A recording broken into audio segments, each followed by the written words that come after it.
Price Lord. மறுபடியும் உங்களை சந்திக்க கர்த்தர் கொடுத்த கிருபைக்காக கர்த்தரை நன்றியோடு ஸ்தோத்திரிக்கிறேன். நம்ம ஜெபத்தோடு ஆரம்பிக்கலாம். அன்பான பிதாவே, இந்த நல்ல நேரத்துக்காக உம்மை நன்றியோடு ஸ்தோத்திரிக்கிறோம். ஒரு விசை கூட உம்முடைய வார்த்தைகளை தியானிக்க நீர் எங்களுக்கு பாராட்டின இரக்கங்களுக்காக, கிருபைகளுக்காக உம்மை நன்றியோடு ஸ்தோத்திரிக்கிறோம். அப்பா ஆண்டவரே, வற்றாத நீரூற்றாகவும் நீர்ப்பாய்ச்சலான தோட்டமாகவும் இருக்கும்படி, எங்களை சுற்றி இருக்கிற ஜனங்களுக்கு ஆசீர்வாதமாக இருக்கும்படி, அந்த ஜீவ தண்ணீராகிய உம்மை அவர்கள் பருக அப்பா நாங்கள் வாய்க்காலாய் இருக்கும்படி ஆண்டவரே நீர் எங்களை தெரிந்தெடுத்திருக்கிறீர். கர்த்தாவே, எங்களை சுற்றி இருக்கிற ஜனங்களுக்கு இரட்சகராய் நீர் எங்களை தெரிந்தெடுத்திருக்கிறீர். ஆண்டவரே, நாங்கள் எங்களை முழுவதுமாய் ஒப்பு கொடுக்கிறோம். அப்பா ஆண்டவரே, நீர் நித்தமும் எங்களை நடத்த நாங்கள் எங்களை ஒப்பு கொடுக்கிறோம். எங்களுடைய இருதயத்தை திருப்தியாக்க நாங்கள் எங்களை ஒப்பு கொடுக்கிறோம். எங்களுடைய ஆத்துமாவை திருப்தியாக்க ஒப்பு கொடுக்கிறோம். எங்களுடைய எலும்புகளை நினமுள்ளதாக்குகிறதற்கு நாங்கள் எங்களை ஒப்பு கொடுக்கிறோம். ஆண்டவரே, உம்முடைய சித்தம் போல எங்களை வணைந்து கொள்ளுங்க. இந்த வார்த்தைகளை எங்களை உருவாக்க நாங்கள் எங்களை விட்டு கொடுக்கிறோம். நல்ல உணர்வுள்ள இருதயமாய் எங்கள் இருதயத்தை மாற்றி தாங்கப்பா. முழுவதுமாய் உம்முடைய பாதத்தில் அர்ப்பணிக்கிறோம். எல்லா துதி கன மகிமை உமக்கே செலுத்துகிறோம். இயேசுவின் மூலம் ஜெபம் கேளும் பிதாவே, ஆமேன். இந்த நாளிலும் ஏசாயா 58 அதிகாரம் 11வது வசனத்தை நம்ம பார்த்துட்ருக்குறோம். கர்த்தர் நித்தமும் உன்னை நடத்தி மகா வறட்சியான காலங்களில் உன் ஆத்துமாவை திருப்தியாக்கி உன் எலும்புகளை நினமுள்ளதாக்குவார். நீ நீர்ப்பாய்ச்சலான தோட்டத்தைப் போலவும் வற்றாத நீரூற்றை போலவும் இருப்பாய். இந்த இடத்துல நம்ம பார்த்தோம், ஆண்டவர் நம்மளை வற்றாத நீரூற்றாகவும் நீர்ப்பாய்ச்சலான தோட்டத்தை போலவும் இருக்கும்படி நம்மை ஆசீர்வதிக்கிறார். ஆண்டவர் அங்கேயோடு நம்மளை நிறுத்துகிறதில்ல. நம்ம நாட்டப்பட்டிருக்கிற அந்த ஸ்தானத்தில், நம்முடைய காலங்களில் அந்த இடத்துல ஒரு இரட்சகராய் கர்த்தர் நம்ம எழுப்புகிறார்னு பார்த்தோம். ஏன்னா மகா வறட்சியான காலங்களில் ரட்சிப்பே அந்த தண்ணீரின் மூலமாக தான் இருக்குது. அப்போ அந்த தண்ணீருடைய ஊற்றாய் கர்த்தர் நம்மை மாற்றி, நம்ம இருக்கிற காலகட்டத்தில், நம்ம இருக்கிற இடத்துல கர்த்தர் நம்மை இரட்சகராய் எழுப்புகிறார் அப்படின்னு லாஸ்ட் ஷேரிங்கில் நம்ம பார்த்தோம். அதோடு கூட கர்த்தர் நிற்பாட்டுகிறதில்ல. அடுத்த வசனத்தை நான் உங்களுக்காக வாசிக்கிறேன். ஏசாயா 58 அதிகாரம் 12வது வசனம். நீ நீர்ப்பாய்ச்சலான தோட்டத்தை போலவும் வற்றாத நீரூற்றை போலவும் இருப்பாய். அதை தொடர்ந்து 12வது வசனம். உன்னிடத்திலிருந்து தோன்றினவர்கள் பூர்வம் முதல் பாழாய் கிடந்த ஸ்தலங்களை கட்டுவார்கள். தலைமுறை தலைமுறையாக இருக்கும் அஸ்திபாரங்கள் மேல் நீ கட்டுவாய். திறப்பானதை அடைக்கிறவன் என்றும் குடியிருக்கும்படி பாதைகளை திருத்துகிறவன் என்றும் நீ பெயர் பெறுவாய். இங்கே ஒரு கூட்ட ஜனத்தை ஆண்டவர் ஒரு குரூப் ஆஃப் பீப்புளை மென்ஷன் பண்ணுகிறத நம்ம பார்க்குறோம். அவங்களுடைய ஐடென்டிட்டி என்ன? உன்னிடத்திலிருந்து தோன்றினவர்கள். யார் இந்த நீர்ப்பாய்ச்சலான தோட்டமாகவும் வற்றாத நீரூற்றாகவும் மாற்றப்பட்டிருக்கிறார்களோ அவர்களிலிருந்து தோன்றுகிற ஒரு கூட்டத்தை தான் இந்த இடத்துல நம்ம பார்க்குறோம். அப்போ God brings out a generation out of us. நமக்குள்ள இருந்து ஒரு சந்ததியை கர்த்தர் வெளியே கொண்டு வருகிறார். அது ஃபிசிக்கலாக கர்த்தர் நமக்கு கொடுத்த பிள்ளைகளாக இருக்கலாம். பிள்ளைகளும் சேர்ந்து ஆவிக்குரிய விதத்தில் ஒரு சின்ன சாட்சி சொல்லியிருப்போம், இல்லைன்னா ஒரு சின்ன ஊழியம் செஞ்சுருப்போம். அதன் மூலமாக எழும்புகிற நம்மிடத்திலிருந்து புறப்பட்ட ஒரு வார்த்தையினால் அது ஒரு வித்தை போல இருந்து அவர்களுக்குள்ள முளைத்தெழும்போது அந்த சந்ததியையும் நம்மிடத்திலிருந்து தோன்றினவர்கள் அப்படின்னு நம்ம பார்க்குறோம். அப்போ நம்மிடத்திலிருந்து தோன்றுகிற ஒரு சந்ததியை கர்த்தர் முளைத்து எழும்ப பண்ணுகிறார். அவர்கள் சாதாரணமானவர்கள் அல்ல. ஆண்டவர் அவர்களை பரலோக ராஜ்யத்துக்கு ஒரு யூஸ்ஃபுல் வெசல்ஸாக, பிரயோஜனமான பாத்திரங்களாய் நான் உபயோகப்படுத்துவேன் அப்படின்னு ஆண்டவர் ப்ராமிஸ் பண்ணுறார். அப்போ வற்றாத நீரூற்றாகவும் நீர்ப்பாய்ச்சலான தோட்டமாகவும் மாறும்படி நம் கர்த்தருக்கு விட்டு கொடுக்கும்போது அதுக்கு என்ன அர்த்தம்? Your ministry is going to extend beyond your times and beyond your territory.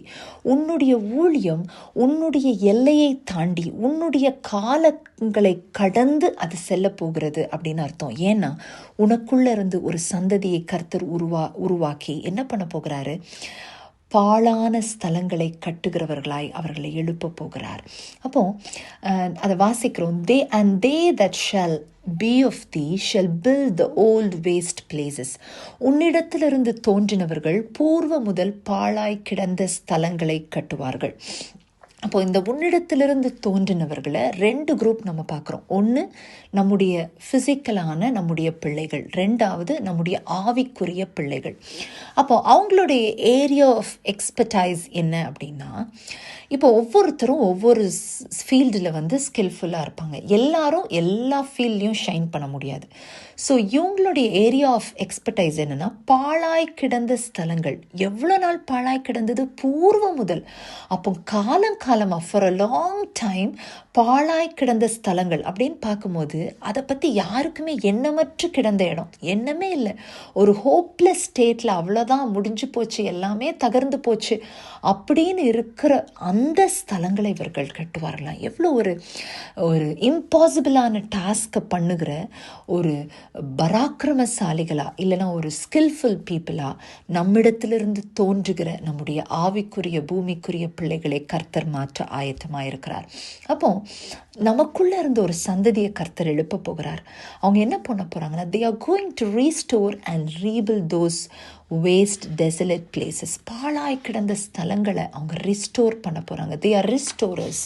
அவங்க மறுபடியும் புதுப்பிக்க போறாங்க, சீரமைக்க போறாங்க. ரெஸ்டோரேஷன் அப்படிங்கிற வார்த்தைக்கு மறுபடியும் சீர்படுத்த போறாங்க அப்படின்னு அர்த்தம். ஸோ இந்த பூர்வ முதல் பாழாய் கிடந்த ஸ்தலங்கள் அப்போ ஜெனரேஷன்ஸாக அது எண்ணமற்று கிடந்தது. ஆனால் ஆண்டவர் சொல்கிறாரு, உன்னிடத்திலிருந்து புறப்படுகிறவர்கள் அதை சீரமைப்பார்கள். they'll restore those places. நமக்கு வேதத்தில் ஒரு சீஃப் ரெஸ்டோரரை தெரியும். மறுபடியும் விழுந்து போனதை மறுபடியும் தூக்கி நிறுத்துகிற ஒரு ரெஸ்டோரரை தெரியும். அவரை போல அவர் தான் ஒரு role model for restoration. Amos 9ஆம் அதிகாரம் 12வது வசனத்தில் பார்க்குறோம். அந்நாளிலே விழுந்து போன தாவீதின் கூடாரத்தை நான் திரும்பவும் எடுப்பித்து அதன் திறப்புகளை அடைத்து அதில் பழுதாய் போனதை சீர்படுத்தி பூர்வ நாட்களில் இருந்தது போல அதை ஸ்தாபிப்பேன் என்று இதை செய்கிற கர்த்தர் சொல்லுகிறார். Save the Lord that doeth this. அப்போ ஆண்டவருடைய மனதில் இந்த ரெஸ்டோரேஷன் அப்படிங்கிறது எப்பொழுதுமே இருந்தது. மனிதன் விழுந்து போயிட்டான், அதை எப்படி ரீஸ்டோர் பண்ணணும் அப்படிங்கிறது ஆண்டவருடைய மனதிலே இருந்தது. ஆதியாகமம் 3ஆம் அதிகாரத்திலே எப்படி அதை ரீஸ்டோர் பண்ணணும், ரெஸ்டோர் பண்ண போகிறேன் அப்படிங்கிற அந்த பிக்சரை ஆண்டவர் ஆதாமுக்கும் ஏவாளுக்கும் கொடுக்கறத நம்ம பார்க்குறோம். ஸ்திரீயிலிருந்து ஒரு வித்தை நான் எழுப்புவேன் அப்படின்னு ஆண்டவர் சொல்கிறார். அப்போ ரெஸ்டோரேஷன் அப்படிங்கிறது ஆண்டவருடைய மனதில் இருந்த ஒரு காரியம். அப்போ உன்னிடத்திலிருந்து தோன்றினவர்கள் ரெஸ்டோர் பண்ணுவாங்க அப்படின்னு சொன்னா அதுக்கு என்ன அர்த்தம்? கர்த்தர் வீட்டை கட்டாராகில் கட்டுகிறவர்களின் பிரயாசம் விருதா. அப்போ நம்மிடத்திலிருந்து தோன்றுகிறவர்கள் கர்த்தரோடு they'll work hand in hand with God. கர்த்தரோடு கை கோர்த்து கர்த்தருடைய சித்தத்தை நிறைவேற்றுகிறவர்களாக இருப்பார்கள். அப்போ இந்த ஆமோஸில் என்ன பார்க்குறோம்? நமக்கு தெரியும், ஆண்டவர் ஆபிரகாமோடு பண்ணின அந்த உடன்படிக்கை இட் வாஸ் டோட்டலி லாஸ்ட். அது முழுவதுமாக உடைந்து போயிற்று. எபிரேயர் 8ஆம் அதிகாரம் 9வது வசனத்தில் நம்ம பார்க்குறோம். ஹீப்ரூஸ் சாப்டர் 8 verses 9ல் அந்த உடன்படிக்கையிலே அவர்கள் நிலை நிற்கவில்லையே, நானும் அவர்களை புறக்கணித்தேன் என்று கர்த்தர் சொல்லுகிறார். ஹீப்ரூஸில் நிறைய இடத்துல நம்ம பார்க்குறோம் தட் covenant was broken. அந்த உடன்படிக்கை முறிக்கப்பட்டது. ஆனால் ஆண்டவர் என்ன பண்ணுறாரு? the chief restorer, God the Father, he sent his only son ஜீசஸை அனுப்பி தன்னுடைய ப்ராஜனி தன்னுடைய சந்ததியை ஆண்டவர் அனுப்பி இயேசுவை அனுப்பி அதை ரெஸ்டோர் பண்ணுறாரு. எப்படின்னா he restored it back in a new and glorious way. புதிதும் மகிமையான ஒரு முறையில் அந்த ஜனத்தை மனுக்குலத்தை ஆண்டவர் ரெஸ்டோர் பண்ணுகிறத பார்க்குறோம். அப்போ இந்த ரெஸ்டோரேஷன் அப்படிங்கிறது எப்பொழுதும் ஆண்டவரோட மைண்டில் இருக்குது. அதை கேரி அவுட் பண்ணுறது ஜீசஸோட வேலையாக இருக்குது. அப்போ God promises you and your progeny will be Christ like ministers. அப்போ இந்த ரெஸ்டோரேஷன் அப்படிங்கிற வேலைக்குள்ளே நம்ம ஆண்டவர் நம்மளை கொண்டு வராருன்னா என்ன அர்த்தம்? கிறிஸ்துவை போன்ற ஒரு ஊழியக்காரர்களாக பரலோகத்தின் சித்தமாகிய இந்த ரெஸ்டோரேஷனை பண்ண கர்த்தர் நம்மை எழுப்புகிறார். ஆண்டவரை குறித்து, இயேசுவை குறித்து ஏசாயால ஒரு ப்ராஃபஸி உண்டு. ஏசாயா 61:3, ஏசாயா 61:3 பார்க்குறோம். அவர் என்ன பண்ணுவாராம்? சாம்பலுக்கு பதிலாக சிங்காரத்தை கொடுக்கவும் அவர் என்னை அனுப்பினார். இயேசு சாம்பலுக்கு சிங்காரத்தை கொடுக்க அனுப்பப்பட்டவர். அப்போ இன்னைக்கு நம்ம இருக்கிற இடங்கள்ல நம்மளுடைய சந்ததி எங்கெங்கெல்லாம் கடந்து போகிறாங்களோ, எங்கெங்கெல்லாம் இருக்கிறாங்களோ, அவர்களுடைய காலகட்டத்தில் ஆண்டவர் சொல்கிறாரு, சாம்பலுக்கு சிங்காரத்தை கொடுக்கிறவர்களாய் கர்த்தர் நம்மை எழுப்ப விரும்புகிறார். எத்தனை பேர் நம்ம நம்புகிறோம்?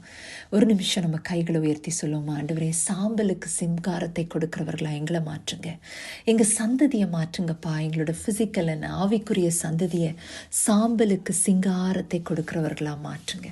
இன்னைக்கு ஒருவேளை சில காரியங்கள் கம்ப்ளீட்டாக அழிக்கப்பட்டது போல், டோட்டலி பேர்ன்ட்டாக நீங்கள் பார்க்குறீங்கன்னா, நீங்கள் சொல்லுங்கள், ஆண்டவரே இந்த சாம்பலுக்கு சிங்காரத்தை உண்டாக்க எனக்கு உதவி செய்யுங்க, இந்த சாம்பலுக்கு சிங்காரத்தை கொடுக்க எனக்கு சந்ததி எழுப்புங்க. நம்ம கேட்கும்போது கர்த்தர் அப்படி மாற்றுவார். நம்மளால் அதை பார்க்க முடியுதா?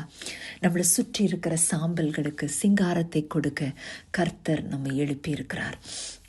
இது எப்படி நடக்கும் அப்படின்னு பார்க்கும்போது, ஏற்கனவே நம்ம பார்த்தோம், working hand in hand with God, ஆண்டவருடைய சித்தத்தை நிறைவேற்றணும். ரெண்டாவது நம்ம இங்கே பார்க்குறோம், ஏசாயா 61:1, the spirit of the Lord God is upon me, கர்த்தராகிய தேவனுடைய ஆவியானவர் என் மேல் இருக்கிறார். அப்போ being a restorer is possible only through the Holy Spirit. Jesus அந்த விழுந்து போன மழுக்குலத்தை ரெஸ்டோர் பண்ணுறதுக்கு காரணம், அதுக்கு அவருக்கு என்ன தேவைப்பட்டதுன்னா, பரிசுத்த ஆவியானவர் அவர் மேல் தங்கியிருந்தார். அப்போ பரிசுத்த ஆவியானவர் அவர் மேல் தங்கி இருந்ததுனால தான் அந்த சாம்பலுக்கு சிங்காரத்தை கர்த்தரால கொடுக்க முடிஞ்சுது. அப்போ நம்மளை சுற்றி இருக்கிற சாம்பலுக்கு சிங்காரத்தை கொடுக்கணும்னா, பூர்வ காலம் முழுதல் பாழாய்ப்போன ஸ்தலங்களை கட்டணும்னா, நம்மளும் நம்ம சந்ததியும் கட்டணும்னா நம்ம பரிசுத்த ஆவியினால் நிரப்பப்படணும்.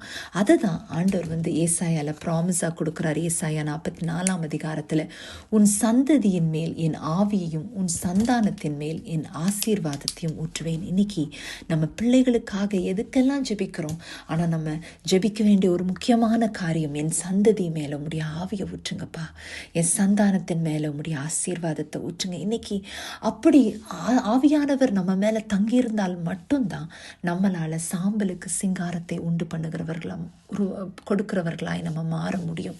பூர்வ முதல் பாலாய் கிடந்த ஸ்தலங்களை கட்ட முடியும். அப்போ this restoration work is the mission of God. It is worked out through us. நம்மளை விட்டு கொடுக்கும் போது கர்த்தர் இருக்கிற இடங்கள்ல, நம்ம இருக்கிற காலகட்டங்களில் நம்மையும் நம்முடைய சந்ததியும் ரெஸ்டோரர்ஸா ஆண்டவர் எழுப்புவார். இதில் அவர்கள் மாத்திரமல்ல, இதில் உன்னிடத்திலிருந்து தோன்றினவர்கள் கட்டுவார்கள், அவர்கள் மாத்திரமல்ல, நம்மளும் சேர்ந்து அதை தான் நம்ம பார்க்க போகிறோம். We have a part too, not only our progeny, நம்முடைய சந்ததி மாத்திரமல்ல, நம்மளும் இதோடு சேர்ந்து கைகோர்க்க வேண்டியது அவசியமாக இருக்கிறது. ஆமோஸ் 9:12 நம்ம பார்க்குறோம், விழுந்து போன தாவீதின் கூடாரம் கட்டப்படணும்னா அதன் திறப்புகளை அடைத்து அதில் பழுதாய் போனதை சீர்படுத்தி திரும்பவும் பூர்வ நாட்களில் இருந்தது போல ஸ்தாபிப்பேன். அப்போ அந்த திறப்புகள் அடைக்கப்படணும், பழுதாய் போனது சீர்படுத்தப்படணும். இதை யார் பண்றா அப்படின்னா, ஏசாயா 58:12 நம்ம அதில் வாசிக்கும் போது பார்க்குறோம், நமக்கு ஒரு ஐடென்டிட்டி கொடுக்கப்படுகிறது. திறப்பானதை அடைக்கிறவன் என்றும் குடியிருக்கும்படி பாதைகளை திருத்துகிறவன் என்றும் நீர் பெயர் பெறுவாய். அப்போ பாழான ஸ்தலம் மறுபடியும் கட்டப்படணும்னா திறப்பு அடைக்கப்படணும், பாதை திருத்தப்படணும். பாதை திருத்தப்பட்டாதான் மறுபடியும் குடியிருக்கும்படி அவர்கள் அந்த இடத்துக்கு, to bring back residential area, அதுக்கு பாதைகள் திருப்பப்படணும். அப்போ அதுக்கு கர்த்தர் நம்மை பயன்படுத்துகிறார். அப்போ இந்த ரெஸ்டோரேஷன் வேலை ஒரு சந்ததி செய்கிற வேலை மாத்திரம் இல்லை, 2 சந்ததி சேர்ந்து எழும்பி செய்கிற ஊழியமாக இருக்கிறது. அப்போ இன்னைக்கு நம்ம ஆக்ட்ஸ் ஆஃப் தி அப்போஸ்டலில் பார்க்கும்போது பவுல் மாத்திரம் செய்ய முடியாது, பவுலும் தீமோத்தேயுவும் சேர்ந்து கொள்ள வேண்டும். 2 சந்ததி சேர்ந்து அந்த ரெஸ்டோரேஷன் வேலையை, ராஜ்யத்தின் வேலையை செய்ய வேண்டியது அவசியமாக இருக்கிறது. இன்றைக்கி நிறைய நேரத்தில் சின்ன வாலிப பிள்ளைங்க, சின்ன இளம் தலைமுறையர், பழையவங்களை உங்களுக்கு ஒன்றும் தெரியாது, நீங்கள்லாம் அந்த காலம்னு ஒதுக்குறத நம்ம பார்க்குறோம். பழையவங்க நீங்கள்லாம் எதுக்கும் லாய்க்கப்பட மாட்டீங்கன்னு சின்னவங்களை ஒதுக்குறத பார்க்குறோம். இல்லை, கர்த்தருடைய ராஜ்யத்தில் முதியோரும் இளையவர்களும் சேர்ந்து இணைந்து செயல்பட வேண்டியது அவசியமாக இருக்கிறது. அதனால தான் ஆண்டவர் அந்த நியூ கவனன்ட்டை பற்றி சொல்லும்போது எபிரேயர் 8ஆம் அதிகாரத்தில் நம்ம வாசிக்கிறோம். அந்த புதிய ஏற்பாட்டு ஊழியத்தை குறித்து சொல்லும் போது ஆண்டவர் சொல்வார், ஆகையால் அப்பொழுது சிறியவன் முதற்கொண்டு பெரியவன் வரைக்கும் எல்லாரும் என்னை அறிவார்கள். அப்போ கர்த்தருடைய ராஜ்யத்தின் வேலையில் சிறியவனுக்கும் வேலை இருக்குது, பெரியவனுக்கும் வேலை இருக்குது. யாரையும் நம்ம ஒதுக்கி தள்ள முடியாது. அப்போ 2 சந்ததியும் இணைந்து செயல்பட வேண்டியது அவசியமாக இருக்கிறது. So let us join hands as a family, let us join hands as a spiritual group. ஒரு ஆவிக்குரிய குரூப்பாக, ஒரு ஸ்பிரிச்சுவல் குரூப்பாக, ஒரு குடும்பமாக எல்லாரும் சேர்ந்து நம்ம ராஜ்யத்தை கட்ட வேண்டியது அவசியமாக இருக்கிறது. அப்போது இதுக்கு ஒரு எக்ஸாம்பிள் நம்ம வேதத்திலேருந்து பார்க்கணுன்னா, லூக்கா சாப்டர் 1 நம்ம பார்க்குறோம். லூக்காவோட அந்த காலகட்டத்தை நம்ம பார்க்கும்போது இருண்ட காலம், 400 வருஷ சைலன்ஸ், 400 years ஆஃப் சைலன்ஸ். எந்த ஒரு தீர்க்கதரிசி எழும்பலை, கர்த்தருடைய வார்த்தை ஜனங்களுக்கு இல்லை, இஸ்ரவேல் ஜனங்களுக்கு இல்லை. இந்த காலகட்டத்தை எதனோடு ஒப்பிடலாம்னா ஏலியோட காலகட்டத்தோடு ஒப்பிடலாம். அந்த வசனம் பிரத்யட்சமான தரிசனம் இல்லை, கர்த்தருடைய வசனம் இல்லை, அது ஒரு இருண்ட காலம். ஆனால் இந்த இருண்ட காலத்தில் ஒரு கணவனும் மனைவியும் ஜுடேயால எழும்புறாங்க. There rose a family in Judea who pleased God and brought the word of God from heaven and they opened heaven. அப்போது அந்த 400 வருட இருண்ட காலத்தில் இந்த ஒரு குடும்பம் எழும்பி கர்த்தருக்கு பிரியமாக நடந்து வானத்தை திறந்து வானத்திலிருந்து கர்த்தருடைய வார்த்தை இறங்கி கொண்டு வந்தது. அவங்க யாருன்னா வேற யாரும் இல்லை, சகரியாவும் எலிசபெத்தும். லூக்கா 1ஆம் அதிகாரம் 6வது வசனத்தில் நம்ம பார்க்குறோம். லூக் சாப்டர் 1 verses 6 நம்ம பார்க்குறோம், அவர்கள் இருவரும் கர்த்தரிட்ட சகல கற்பனைகளின்படியையும் நியமங்களின்படியையும் குற்றமற்றவர்களாய் நடந்து தேவனுக்கு முன்பாக நீதியுள்ளவர்களாய் இருந்தார்கள். எந்த காலகட்டத்தில்? இருண்ட காலத்தில், மகா வறட்சியான காலம். அந்த நேரத்தில், அந்த இருண்ட காலம், கர்த்தருடைய வார்த்தையே பிரத்யட்சமாக இல்லை, ஆனால் அந்த வறட்சியான காலத்தில் அவர்கள் கர்த்தருக்கு முன்பாக நீதிமான்களாய் நடந்தார்கள். இன்னொரு பக்கத்தில் அவர்களுடைய தனிப்பட்ட வாழ்க்கையிலையும் அது ஒரு இருண்ட காலம். ஏன்னா எல்லார் வீட்லேயும் கல்யாணம் குழந்தை பிறக்குது, இவங்களுக்கு குழந்தை இல்லை. தேவனுடைய ஊழியத்தை செய்கிறவர்கள், ஆனால் இவங்களுக்கு குழந்தை இல்லை. இவர்கள் காத்து கொண்டிருக்கிறார்கள், ரொம்ப நாளாக குழந்தை இல்லை. மகா வறட்சியான காலம். ஆனால் அந்த மகா வறட்சியான காலத்தில் கர்த்தர் அவர்களை நடத்தி அவர்கள் ஆத்துமாவை திருப்தியாக்கி அவர்கள் எலும்புகளை நினமுள்ளதாக்கினார். அதனால என்ன நடந்தது? 11வது வசனத்தில் பார்க்குறோம், அப்பொழுது கர்த்தருடைய தூதன் அவனுக்கு தரிசனமாகி. 400 வருஷம் உலகத்துக்கு கர்த்தருடைய வார்த்தை வரல, ஆனால் இவர்களுக்கு கர்த்தருடைய வார்த்தை வந்தது. 400 வருஷம் கழிச்சு பரலோகத்திலிருந்து வந்த அந்த முதல் வார்த்தை காபிரியேல் சகரியாவுடன் பேசின அந்த வார்த்தை. ஹெவன் அவர்களிலிருந்து தோன்ற போகிற ஒரு ஊழியக்காரனை குறித்து அவர்களுக்கு சொல்லுகிறது. அவங்களுக்கு ப்ராமிஸ் பண்ணுது, உன்னிலிருந்து தோன்றுகிறவன் ஒரு உத்தமமான சந்ததியை கர்த்தருக்காக ஏற்படுத்துவான். அவன் தகப்பன்களுடைய இருதயத்தை பிள்ளைகளிடத்திலும் பிள்ளைகளுடைய இருதயத்தை தகப்பனிடத்திற்கும் திருப்புவான். அவருடைய ஜனங்களை தங்கள் தேவனாகிய கர்த்தரிடத்திற்கு திருப்புவான்னு அவர்களிலிருந்து கர்த்தர் ஒரு சந்ததியை புறப்பட பண்ணினார். அதுக்கு ஒரு முக்கியமான காரணம், அவர்கள் இருவராக இல்லாமல் ஒருவராக இருந்தாங்க, ஒருவராக கர்த்தருக்கு முன்பாக நடந்தாங்க. அதுதான் கர்த்தர் குடும்பத்துக்கு வைத்திருக்கிற, ஒரு கணவனுக்கும் மனைவிக்கும் ஒரு தாய்க்கும் தகப்பனுக்கும் கர்த்தர் வைத்திருக்கிற முதலாவது ஸ்டாண்டர்டே இருவராக இல்லாமல் ஒருவராக இருக்கணும். அவர்கள் கர்த்தருக்கு முன்பாக இருவராக இல்லாமல் ஒருவராக இருந்தாங்க. மகாவறட்சியான காலம், பிரத்யட்சமான தரிசனம் இல்லை, பரவாயில்ல. கர்த்தர் கொடுக்குற ஆசீர்வாதம் இல்லை, எல்லாரும் மலடுன்னு சொல்கிறாங்க, பரவாயில்ல. கர்த்தருக்கு முன்பாக நாங்கள் உண்மையாக இருப்போம். அதனால அவர்கள் அப்படி இருந்ததுனால, இருவராய் இல்லாமல் ஒருவராய் கர்த்தருக்கு முன்பாக உண்மையாக இருந்ததுனால அவர்கள் குடும்பத்தை குறித்து, அவர்கள் சந்ததியை குறித்து கர்த்தர் வைத்திருந்த திட்டத்தை கர்த்தர் நிறைவேற்ற முடிந்தது. அவர்களுக்குள்ள இருந்து வனாந்தரத்தில் கூப்பிடுகிற ஒரு சத்தத்தை கர்த்தர் எழுப்பினார். யோவான் 1:23 யோவான் ஸ்நானகன்ட்ட அவங்க கேட்பாங்க, நீர் யாருன்னு விசாரிப்பாங்க. அதுக்கு அவர் சொல்லுவார், ஏசாயா தீர்க்கதரிசி சொன்னபடியே வனாந்திரத்திலே கூப்பிடுகிறவனுடைய சத்தம். அப்போ முழு உலகத்துக்கும் கர்த்தருடைய சத்தம் இல்லை. ஆனால் இவர்கள் வற்றாத மகாவறட்சியான காலத்தில் வற்றாத நீரூற்றாகவும் நீர்ப்பாய்ச்சலான தோட்டமாகவும் கர்த்தர் அவர்களை மாற்றினபடினால அவர்கள் வனாந்திரத்தில் கூப்பிடுகிறவனுடைய ஒரு சத்தத்தை அவர்கள் துணிக்க பண்ணினார்கள். அப்போ அது ஏன் வனாந்திரத்தில் கூப்பிடுகிறவனுடைய சத்தம்? இந்த சத்தத்தை கேட்கணும்னா சிட்டிக்குள்ளே இருந்து, பட்டணத்துக்குள்ளே இருந்து இந்த சத்தத்தை கேட்க முடியாது. இந்த சத்தம் வேணும்னா நீ வனாந்திரத்துக்கு வரணும். ஒரு கூட்ட ஜனங்கள் இந்த சத்தத்தை கேட்கும்படி பட்டணத்தை விட்டு வனாந்திரத்துக்கு கடந்து வந்தார்கள். அவர்களுடைய இருதயம் நொறுக்கப்பட்டது, மனம் திரும்பினது. அவர்களுக்குள்ள மேசியாவை ரிசீவ் பண்ணுறதுக்கு ஏதுவா அவர்களுடைய இருதயம் மாற்றப்பட்டது. ஒரு உத்தமமான ஜனத்தை யோவான் ஸ்நானகன் கர்த்தருக்காக ஆயத்தப்படுத்தினான். வார்த்தையானவருக்கு வழியை ஆயத்தப்படுத்துகிறவனே இந்த சத்தம் உலகத்துக்கு இந்த வற்றாத நீரூற்றாகவும் நீர்ப்பாய்ச்சலான தோட்டமாகவும் தங்களுடைய மகாவறட்சியான காலத்தில் மாற்றப்பட்டிருந்த சகரியாவும் எலிசபெத்தும் இந்த உலகத்துக்கு கொண்டு வந்தார்கள். பூர்வ முதல் பாழாய் கிடந்த ஸ்தலங்கள் கட்டப்பட்டது. உடைந்து போன உடன்படிக்கை மாற்றப்பட்டு புதிய உடன்படிக்கை உண்டாக்கப்பட்டது, ஸ்திரப்படுத்தப்பட்டது. தேவனுடைய மகிமை வெளியரங்கமானது. இன்னைக்கு கண்களை மூடலாம். வற்றாத நீரூற்றாகவும் நீர்ப்பாய்ச்சலான தோட்டமாகவும் கர்த்தர் நம்மை மாற்ற விரும்புகிறார். அதற்கு அடையாளம் என்ன தெரியுமா? நம்மிடத்திலிருந்து ஒரு சந்ததி விளங்கும், நம்மிடத்திலிருந்து ஒரு சந்ததி உருவாகும். ஒரு ஆவிக்குரிய சந்ததி, நம்முடைய பிள்ளைகளோடு சேர்ந்து நம்முடைய ஆவியில் நம்ம பிறப்பிக்கிற அந்த சந்ததி. நம்ம இன்னும் மலடாக இருக்கிறோமா? இல்லைன்னா நம்ம பிள்ளைகள் ஆவிக்குரிய சந்ததிகளாய் மாறி இருக்கிறார்களா? ஒரு கூட்ட ஆவிக்குரிய சந்ததியை நம்ம பிறப்பித்திருக்கிறோமா? இல்லைன்னா நம்ம மலடாவே இருக்கிறோமா? ஒரு சந்ததி நமக்கு தோன்றி இருக்கிறது. அந்த சந்ததி எப்படி இருக்கிறது? அவர்கள் ரெஸ்டோரர்ஸாக இருக்கிறாங்களா, பில்டர்ஸாக இருக்கிறாங்களா, இல்லைன்னா டிஸ்ட்ராயர்ஸாக இருக்கிறாங்களா, கட்டுகிறவர்களாக இருக்கிறாங்களா, இல்லைன்னா உடைத்து போடுகிறவர்களாக இருக்கிறாங்களா? இன்னைக்கு நம் மூலமாய் நம்மிடத்திலிருந்து ஒரு சந்ததியை தோன்ற பண்ண கர்த்தர் விரும்புகிறார். நம்ம மலடா இருக்கணும்னு கர்த்தர் விரும்பலை.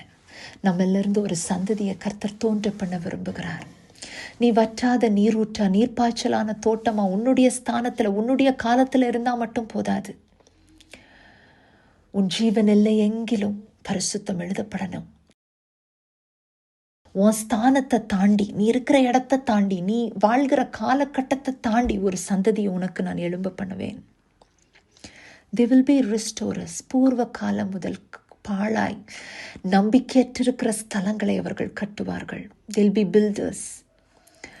பாழான ஸ்தலங்களை கட்டுகிறவர்களாய் நான் அவர்களை எழுப்புவேன்னு கர்த்தர் சொல்லுகிறார். இன்னைக்கு அப்படிப்பட்ட ஒரு சந்ததியை உருவாக்க நாம் கர்த்தரோடு கூட இணைந்து செயல்பட கர்த்தர் நம்மை வற்றாத நீர்ப்பாய்ச்சலான தோட்டமாய் மாற்ற விட்டு கொடுப்போமா? கண்களை மூடுவோம். ஆண்டவரே, எங்களை உம்முடைய கரத்தில் தருகிறோம்ப்பா. அழியும் என் கைகளை கொண்டு அழியாவும் ராஜ்யம் கட்ட பைத்தியமான என்னை தெரிந்தெடுத்தீ. அழியும் என் உதடுகள் கொண்டு அழியாவும் வார்த்தை சொல்ல எத்தனாய் வாழ்ந்த என்னை தெரிந்தெடுத்தீ. சொல்லலாமா ஆண்டவரே? அப்பா, ஒரு பூர்வ முதல் பாழாய் கிடக்கிற ஸ்தலத்தை கட்டுகிற ஒரு சந்ததி எங்கள் மூலமாக எழும்பணும்ப்பா. எங்கள் பிள்ளைகள், எங்கள் ஆவிக்குரிய பிள்ளைகள் அப்படி எழும்பணும் கர்த்தாவே.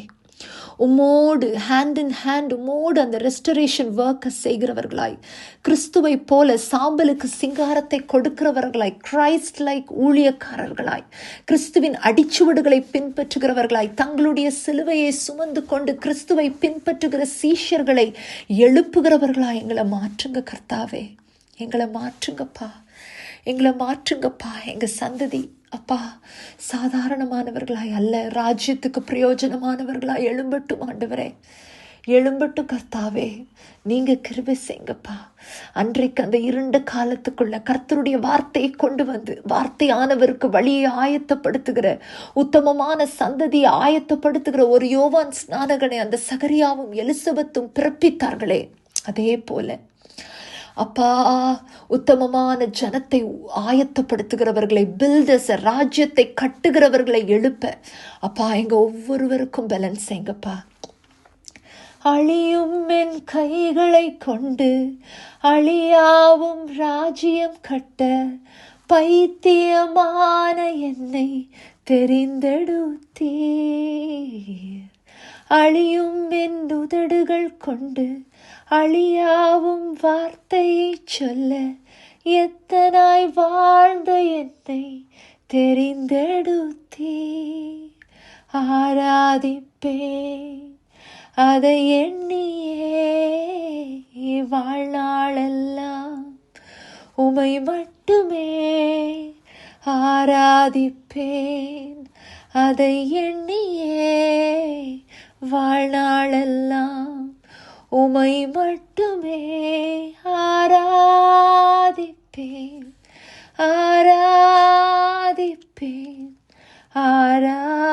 ஆராதிப்பேன் ஆராதிப்பேன். எஜமானனே எஜமானனே உம் சேவைக்காய் என்னை அழைத்தீர். ஒரே ஒரு விஷயம் சொல்லுவோமா? எஜமானனே எஜமானனே உம் சேவைக்காய் என்னை அழைத்தீர். எங்களை மட்டும் இல்லப்பா, எங்களிலிருந்து தோன்றுகிற ஒரு சந்ததியை நீர் அழைத்திருக்கிறீர். அவர்களை உம்முடைய ராஜ்யத்தை கட்டுகிறவர்களாய், உம்முடைய வார்த்தைகளை சொல்லுகிறவர்களாய் நீர் எழுப்ப போகிறீர். அதற்காக உமக்கு நன்றி. எங்கள் மேலே வைத்திருக்கிற அந்த அபிஷேகத்துக்காக, அந்த திட்டத்துக்காக நன்றி. எங்கள் ஊழியம் எங்களுடைய நாங்கள் இருக்கிற எல்லையோடு, நாங்கள் இருக்கிற காலகட்டத்தோடு முடிய போகிறதில்ல. It's can extend beyond our territory, beyond our times. ஆண்டவரே, அப்படி நீர் செய்ய போகிறதுக்காக நன்றி. உம்முடைய பாதத்திலே சமர்ப்பிக்கிறோம். வற்றாத நீரூற்றாகவும் நீர்ப்பாய்ச்சலான தோட்டமாகவும் எங்களை மாற்றும். இயேசுவின் மூலம் ஜெபம் கேளும் பிதாவே. தேங்க்யூ. God bless you.